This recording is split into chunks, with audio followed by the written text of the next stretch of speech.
hello, salut, yao, monilo.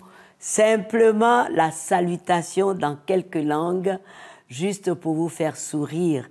Surtout que Jésus a dit, soyez toujours joyeux. Il veut que notre joie en lui soit parfaite. N'est-ce pas, pasteur? Et comment, Massi, je renchéris là-dessus en disant, mes amis, soyez toujours joyeux. Souriez avec la vie et restez bénis en Jésus. Il règne en tout temps et il est le Tout-Puissant.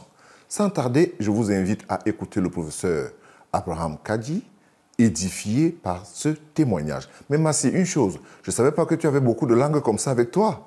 Waouh! Eh bien, suivez le professeur. Amis de CBN, je voudrais vous montrer en direct ce que c'est que la grâce, la faveur, l'amour inconditionnel de Dieu. Avec un invité spécial, le professeur agrégé de droit, Gadji Abraham, pour son témoignage interview. Mon témoignage repose, et vous l'avez dit, sur la grâce, la faveur de Dieu, et j'ai compris ce qu'on appelle l'élévation. Je suis d'une famille très modeste. Mon père était tailleur, ensuite il est rentré au village comme planteur, et à un moment donné, toutes ces plantations avaient été détruites par le feu. Donc on s'est retrouvés quasiment en vivant, je dirais, avec très peu de choses, jusqu'à ce que, bien sûr, je fasse mon bac, que je sois orienté à l'université. Ça a été difficile. Il a fallu que je ne bourse la Côte d'Ivoire, mais plus tard, à cause des tensions qu'on avait à l'université Cocody ici, je me suis retrouvé au Burkina Faso pour continuer mes études. Là, c'était la main de Dieu parce qu'il fallait que je sois appelé pour le ministère pastoral. Après ma maîtrise, je suis entré en Côte d'Ivoire et Dieu m'a ouvert les portes automatiquement pour travailler au ministère de l'Environnement rapidement. Je n'ai pas chômé. Et là, une autre porte s'est ouverte. Lorsque Dieu m'a mis à cœur de ne pas arrêter mes études et mon travail et de continuer à concilier les deux, à la fois le ministère pastoral et le travail d'étudiant. Et j'ai continué jusqu'à ce qu'en 1999, je fasse une demande de bourse parce que j'étais au ministère de l'Environnement et m'a été demandé de présenter donc mon dossier et j'étais retenu pour aller faire donc un master en France en 2000. Et je suis rentré en 2001 avec mon master et après cela, Dieu m'a mis à cœur clairement de me préparer à faire le doctorat. Donc, j'ai travaillé avec l'une des personnalités les plus connues au monde en droit de l'environnement.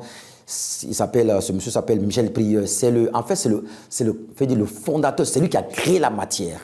Il m'a eu comme étudiant et m'a encadré pour ma thèse. Et j'ai eu une mention très honorable. Je suis rentré en Côte d'Ivoire en 2007. Et quand je suis rentré en Côte d'Ivoire en 2007, les choses vont aller très vite. Il m'a été demandé, bien sûr, de me présenter comme candidat pour que je sois donc retenu à l'université. Et le 3 septembre 2007, j'étais recruté à l'université. Et en 2008, il m'a été demandé de me présenter au concours d'agrégation.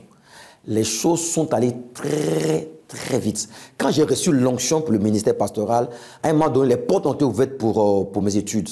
C'est comme si mon intelligence avait été renouvelée d'une manière particulière. Parce qu'après tout ce que j'ai fait, j'étais le premier. Donc, après mon recrutement à l'université, je me suis présenté donc pour l'agrégation, je suis passé maître assistant.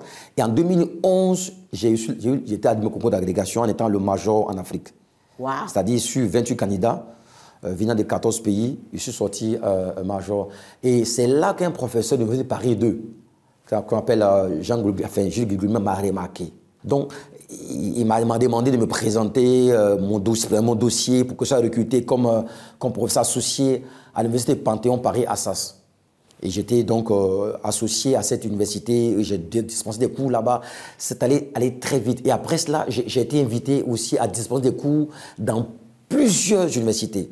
Je peux citer quelques-unes, par exemple, à Lomé, à Cotonou, à Brazzaville, à Libreville, à Ouagadougou, bref, ainsi qu'à Côte d'Ivoire, et à participer à des colloques au Canada, en France aussi, à Limoges, et également à Paris 2. Donc, j'ai vu que de 2007 en 2017, les choses sont allées d'une accélération qui, moi, m'a étonné. Parce que je rappelle qu'en moins de 10 ans, je suis passé professeur titulaire. Assez spécial, ça. Mais c'est assez spécial. J'ai une collègue qui m'a dit, Abraham, on ne comprend pas pour toi, parce que là, ça va très vite. Et effectivement, quand je lis mon CV, ils se disent, mais comment c'est possible que quelqu'un qui est à la fois pasteur ait un parcours si rapide? En fait, j'ai compris ce qu'on appelle la grâce. Parce que Dieu m'appelait à prêcher sur la grâce, il fallait que moi-même, je vive la grâce et j'expérimente la grâce. Je peux assister à des cours à l'université avec mes étudiants. Ils font ce qu'on appelle les ateliers pour les masters, pour le doctorat. Ils proposent le sujet et puis en étant record, je dis bon, ça c'est pas bon, ça c'est bon, ça c'est bon, ça c'est bon. J'ai entendu des gens dire, et ça c'est peut-être pas, mais je vais comment en parler. Une fille une fois elle avait la main étudiant, elle avait la main pour dire professeur, on dit que vous êtes un génie. Je dis non, je ne suis pas un génie. Ah non. Je ne suis pas un génie. Je suis quelqu'un qui a bénéficié d'une grâce de Dieu. Et en fait, ce qui s'est passé, c'est que Dieu m'a donné une capacité de compréhension très élevée. C'est-à-dire que je peux faire un cours avec un étudiant, je peux écouter une personne et je sais déjà rapidement tout ce qu'elle veut dire. Et en fait, j'ai constaté que ce n'était pas naturel. C'est une projection que Dieu m'a accordée. Oui. Et quand la Bible déclare que Dieu donne la sagesse aux sages, je l'ai vraiment expérimenté. Et vous voyez, donc, partout où j'étais pour faire des cours, les gens disent, mais c'est pas vrai, votre capacité à comprendre, à expliquer, mais aussi à écrire. Et c'est un don que j'ai reçu de Dieu et je peux en parler avec, bien sûr, aise parce que je sais que Dieu est intelligent. Et c'est pourquoi j'aime pas quand on critique tout ce qui est diplôme, tout ce qui est intelligence, mais parce que c'est un moyen par lequel Dieu distingue ses enfants et en fait vraiment la lumière du monde. Et voilà ce témoignage que je porte, c'est un témoignage de la grâce, de l'élévation et de la distinction. Alors, vous m'aviez souvent dit, les regards sur moi, je suis obligée d'avoir un certain comportement. Je me suis mariée, j'ai des enfants et je veille à ce que le nom de Dieu ne soit pas vilipendé. Oui, effectivement, parce que, je ne sais pas si je peux en parler, mais j'ai subi quelques harcèlements de la part des étudiants, des étudiantes, oui. Bon, moi, je me suis converti très jeune à l'école primaire. Donc, je n'ai pas fait le monde, donc je ne connaissais pas, maîtrisais pas les jeux de phare. Mais j'ai dit, je ne mangerai pas de ce pain. Mais j'ai compris que mon témoignage devait être gardé parce que les gens me voyaient comme professeur, ils me voyaient aussi comme un éducateur. Il ne fallait pas que par des soucis, je dirais, personnels, je mange de ce pain. J'ai refusé absolument et mon témoignage, par la grâce de Dieu, a été absolument préservé. Parce que pour une jeune fille étudiante, notamment, sortir avec un professeur, c'est comme gagner un trophée. On doit être vraiment de ceux qui portent la lumière du monde en étant nous-mêmes lumière dans ce que nous faisons et dans ce que nous réussissons. Par la grâce de Dieu, j'ai enseigné, j'ai compté, j'ai enseigné dans à peu près 15 universités. À peu près 15 universités. J'ai déjà encadré plusieurs thèses, 15 docteurs qui sont sortis de mes entrailles et des dizaines de personnes qui ont fait leur mémoire avec moi. Et tous se reconnaissent à moi, me reconnaissent comme étant un professeur sérieux, rigoureux, et en même temps aussi comme un homme de Dieu qui inspire confiance. Merci pour cette interview, merci pour ce témoignage et merci de nous avoir encouragés. Merci infiniment. Que Dieu soit loué. Amen. Vraiment, c'est formidable. Dieu veut vraiment nous utiliser et nous équiper toujours pour sa gloire. Ça, c'est très important. Mais lorsqu'on voit le parcours du professeur, on peut dire que Dieu sait ce qu'il fait dans chaque vie. Peut-être que tu sors d'une famille aussi modeste que celle du professeur aujourd'hui et lorsque tu regardes son histoire, son témoignage, peut-être tu rêves. Non, c'est possible, mais c'est le Seigneur qui choisit, c'est le Seigneur qui équipe et c'est le Seigneur qui utilise. Vraiment, c'est encourageant de voir comment Dieu peut entrer dans un milieu et choisir un parmi plusieurs et faire de cette personne, je vais dire, une force dans la famille et un encouragement. C'est un sujet vraiment d'encouragement. Pour vous qui désespérez ou bien qui avez peur, ou alors vous qui vous sentez peut-être rejeté ou limité. Non, lorsque vous regardez la vie du professeur Abraham, je crois que vous devez être beaucoup encouragé et beaucoup édifié à croire que tout est possible aussi longtemps qu'on vit. Vous voyez, c'est important. Donc, je vous donne vraiment cela comme un encouragement aussi. Soyez édifiés par cela, mais ne nous quittez pas. À tout de suite.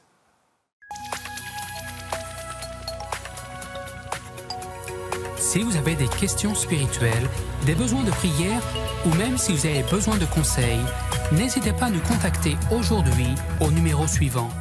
Nos conseillers sont là pour vous aider. N'oubliez pas, nous sommes là pour vous.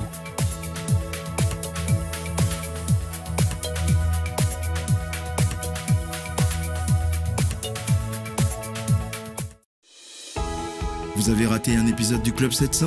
Vous pouvez le retrouver même si vous êtes en déplacement.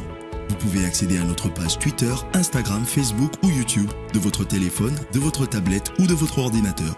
En un seul clic, découvrez des histoires édifiantes qui vous toucheront et des méditations stimulantes qui vous encourageront au quotidien. Recherchez également les épisodes que vous avez manqués ou bien ceux que vous désirez tout simplement revoir. Connectez-vous dès à présent et ne ratez plus rien à partir d'aujourd'hui.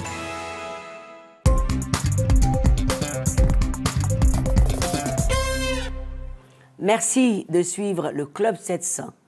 Sarah a passé son enfance dans un environnement miné par la drogue, la promiscuité, les abus sexuels et à l'âge adulte, toute sa vie était peinte en noir.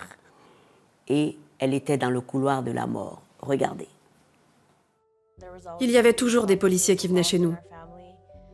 Il y avait toujours des fusillades, des problèmes de violence domestique.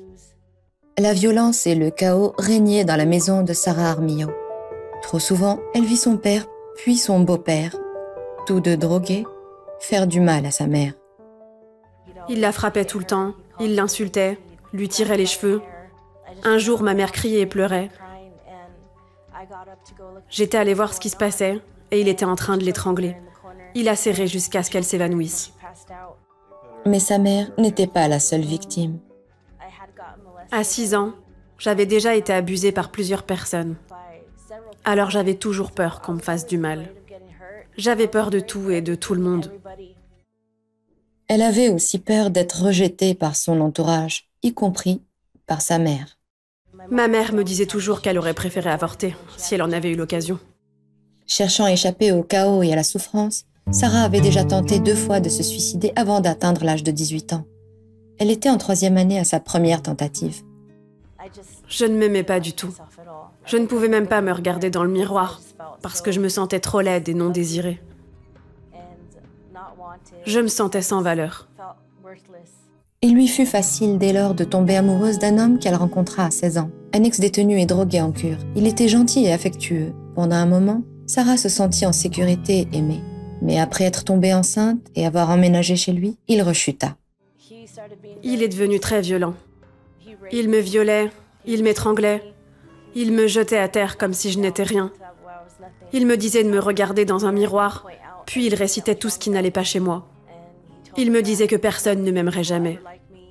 Le manque de valeur et la souffrance faisant surface, Sarah chercha une autre façon de s'échapper. Cette fois, la drogue et l'alcool allaient l'amener à une addiction au crack. Je voulais juste me libérer de ma souffrance. J'étais tellement fatiguée de ressentir cette douleur. Sarah tomba encore plus bas dans l'addiction après que son petit ami, sous l'emprise de la drogue, se coupa gravement en sautant à travers une fenêtre et mourut. Ensuite, elle se maria à un autre homme violent, drogué lui aussi, et lui un second enfant. Un jour, Sarah commença à halluciner et devint violente, dans ce qui semblait être un épisode psychiatrique. Il fallut l'aide et l'intervention de secouristes. Je me souviens que quelqu'un m'a attrapée comme ça. Je me suis retournée pour voir, mais je vous assure que ce n'était pas une personne, mais un démon. C'était le visage d'un démon. On pourrait dire que j'avais perdu la tête. Sarah fut emmenée en psychiatrie où commença le processus douloureux de sevrage de la drogue. En même temps, les médecins lui diagnostiquèrent un stress post-traumatique, de l'anxiété et un trouble de la personnalité. C'était un véritable enfer. J'avais peur, je ne savais pas ce qu'il se passait. Je voyais des démons, je voyais plein de choses. Dans son désespoir, elle se souvint de ce qu'elle avait entendu durant son enfance, des paroles d'espoir et une lumière dans son existence autrement très sombre. Ma grand-mère priait, elle lisait la Bible, elle nous parlait du Seigneur. Elle nous emmenait à l'église. Je savais, grâce à ce qu'elle m'avait enseigné, qu'on pouvait se tourner vers Dieu. Il était tout ce que j'avais. J'avais une Bible, j'étais en larmes et j'ai plaidé ma cause auprès de Dieu pour qu'il m'aide. Après sa sortie d'hôpital, Sarah fut mise en probation pendant 2 ans avec obligation de suivre de nombreux programmes d'aide à la santé mentale. Aucun n'eut de résultat. Maintenant divorcée avec 2 enfants à élever seule, Sarah se tourna vers Dieu à nouveau. Mais elle continuait à croire que son mari allait combler son désir d'être aimée. Ok Seigneur, si je dois me marier encore une fois, tu le choisis, tu le désignes parce que je suis très mauvaise pour ça. J'ai besoin de ton aide, j'ai besoin de ta direction. Je ne veux pas être seule, je voudrais me marier. Peu de temps après, elle rencontra Rick, qui était chrétien. Ils se marièrent et elle abandonna aussi la drogue. Mais avec le temps, elle réalisait qu'elle avait besoin d'autre chose qu'un mari pour effacer la souffrance de son passé. Je ne voulais pas sentir la douleur de la vérité de ce qui se passait en moi. J'étais fatiguée de mon ancienne manière d'être, mon ancienne manière de penser, de vouloir toujours faire des choses. Ce jour allait venir lors d'un programme de relation d'aide dans son église. J'ai finalement dit « Ok Seigneur, je me rends, j'ai besoin de ton aide, j'ai besoin de ta force. Je n'y arrive pas toute seule. J'ai besoin d'abandonner le passé, d'abandonner mon ancienne personnalité. » Sarah dit que par sa foi en Christ, elle a trouvé le pardon et que ses années dans la souffrance et la drogue s'estompèrent et qu'elle a été guérie par l'amour et la grâce de Dieu. Aujourd'hui, elle œuvre comme conseillère dans son église et étudie pour devenir avocate des survivants de violences domestiques. Jésus est tout ce dont nous avons besoin. La drogue, faire la fête, toutes ces choses n'ont aucune importance. Ça n'a aucune importance parce que cela ne nous épanouit pas. Le seul qui peut vous épanouir, vous aider et vous aimer véritablement, c'est Jésus. Le message qui redonne la vie. Tout ministère de l'Évangile a la mission de servir la justice, de proclamer les vérités éternelles et de sortir les hommes des ténèbres où ils sont tenus dans l'erreur et dans la peur, pour les mener vers la lumière et l'amour de la vérité. Ça, c'est 1. 2. Toute religion qui n'est pas capable de répondre aux problèmes sociaux, aux problèmes économiques et politiques de la société dans laquelle elle vit, n'a pas de raison d'exister. Ça, c'est une citation de Martin Luther King. Voilà ce que je suis en train de dire. Le gouvernement de Dieu ne peut s'étendre que là où il y a une occupation par l'Évangile et par les hommes et des femmes qui ont la crainte de Dieu. Et je vous donne un exemple de John Wesley et l'Empire britannique en 1720. 60% des enfants, des bébés à l'époque, étaient illégitimes et 30% de ceux-ci étaient abandonnés. Voilà comment était le tableau de la vie dans l'Empire britannique à cette époque-là. On ne peut pas imaginer aujourd'hui lorsqu'on voit des choses. Pourtant, c'était vrai. Pourquoi? Tout simplement parce qu'il manquait quelque chose de plus grand et de vrai. Mais vers la fin des années 1700, après le ministère et la prédication de John Wesley, seulement 6% des bébés étaient illégitimes. Et de plus, à cause du ministère de John Wesley, des missionnaires étaient envoyés dans le monde. Voilà la petite histoire. Pourquoi je le dis? Tout simplement parce que lorsque le ver entre dans un fruit, malgré l'apparence extérieure de ce fruit est déjà malade. Et c'est une question de temps. De nos jours encore, l'on peut se poser quand même la question de savoir où est la place de la parole de Dieu dans nos nations et dans les cœurs des hommes, quels qu'ils soient. C'est la question. Où est la place de la crainte de Dieu dans nos pays, dans nos institutions, dans nos gouvernements, dans les lois qu'on vote? Où est la place de la crainte de Dieu? La question c'est, est-ce que le ver est déjà dans le fruit de nos nations, de nos familles, dans les cœurs des hommes, au point où c'est une question de temps pour que les choses deviennent autre chose? Je ne le souhaite pas pour toi. Je ne le souhaite même pas pour des pays comme le mien, le Cameroun et autres. Le ver est-il dans le fruit ou dans le cœur? Il ne faut pas que ce soit ton cas. Alors je t'invite à prier avec moi, à faire tout simplement cette prière. Seigneur Dieu, je te remercie pour ces témoignages et pour ta parole à moi adressée. Je te prie, Seigneur, de pardonner tous mes péchés et de changer ma vie. Je reçois Jésus maintenant dans mon cœur malade pour être guéri. Guéris-moi, Seigneur, et change ma vie comme tu as changé la vie de plusieurs dont je vois les témoignages. Merci, Seigneur. Amen. Et Amen. Sois vraiment encouragé et que le Seigneur te bénisse, toi et ta maison. Merci. Merci, pasteur. Cette exhortation nous a touchés. N'hésitez pas, chers téléspectateurs, à téléphoner au centre d'appel pour la prière et posez aussi vos questions. Ne nous quittez pas tout de suite. Si vous avez des questions spirituelles, des besoins de prière ou même si vous avez besoin de conseils, n'hésitez pas à nous contacter aujourd'hui au numéro suivant. Nos conseillers sont là pour vous aider. N'oubliez pas, nous sommes là pour vous.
Mais poussez la voiture là.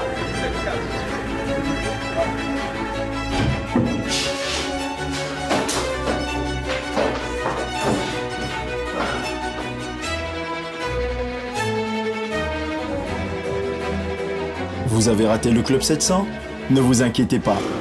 Vous pouvez toujours regarder vos émissions préférées sur www.leclub700.tv.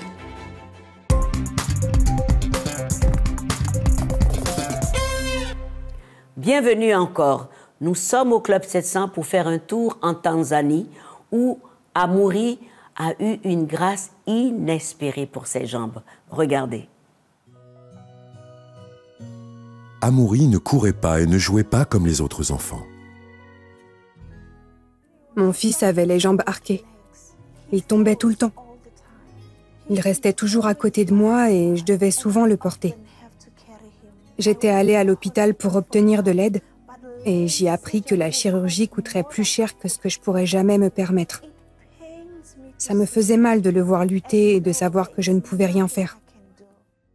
Lorsqu'un voisin lui parla d'un hôpital soutenu par Opération Bénédiction, la mère d'Amoury nous contacta. Nous avons rapidement organisé et payé son opération. Cela ne fait que quelques mois, mais Amoury est déjà sur pied. Quand j'ouvre la porte le matin, il se précipite dehors pour jouer. Ses jambes vont beaucoup mieux et il est plein d'énergie maintenant. Je suis tellement heureuse de le voir jouer. Quand Amoury vieillira et regardera ses cicatrices, je lui parlerai de ses jambes et lui dirai combien il a été courageux et fort. Je lui parlerai aussi des gens qui l'ont aidé. Vous lui avez donné une vie normale. Mon cœur est rempli de gratitude. Merci. Et voilà ce que vos dons produisent. La bonne santé, la joie et l'espérance et un avenir meilleur. Merci à tous et continuez à donner et vous serez récompensés. Je sais que vous êtes impatients pour les questions et les réponses avec le pasteur Kofi. Eh bien, il est prêt. Nous avons la première question du Togo. Bonjour, pasteur. Je suis à Vaughan. C'est une des régions du Togo. J'aimerais savoir si on peut emprunter les dîmes et après les rembourser.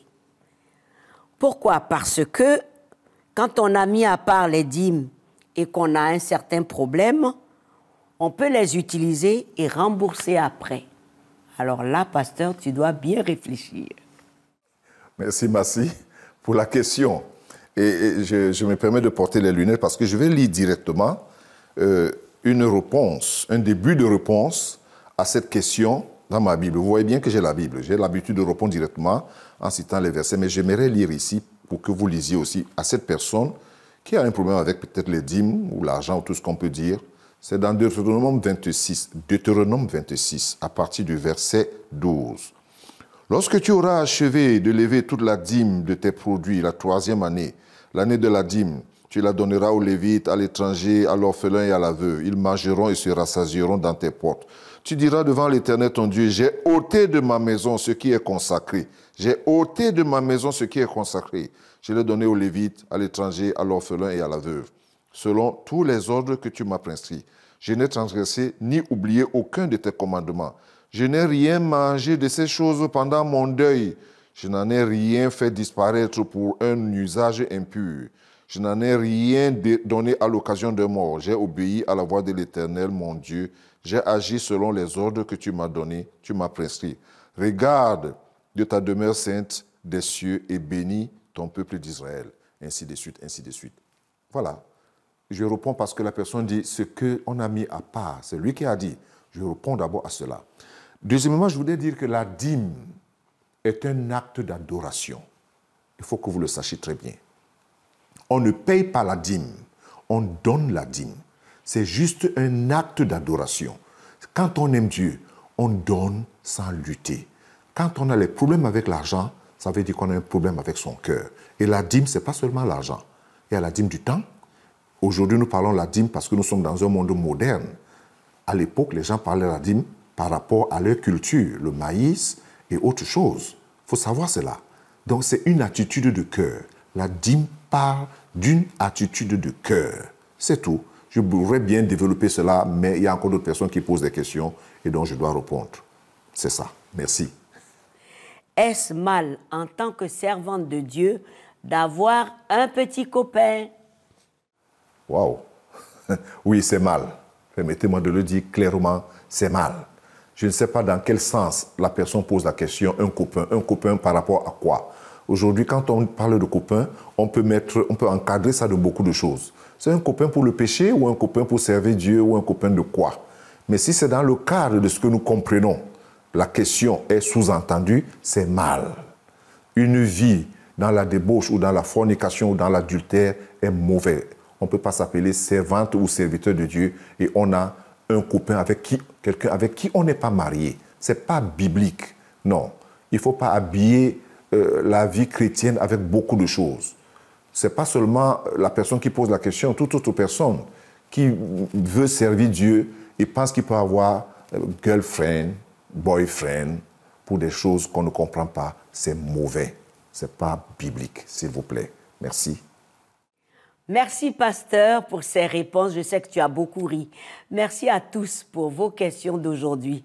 Rendez-vous même heure, même chaîne, pour une autre émission qui va vraiment vous montrer, comme d'habitude, les merveilles de Jésus-Christ, qui nous entoure de sa grâce comme d'un bouclier. Restez bénis et à bientôt.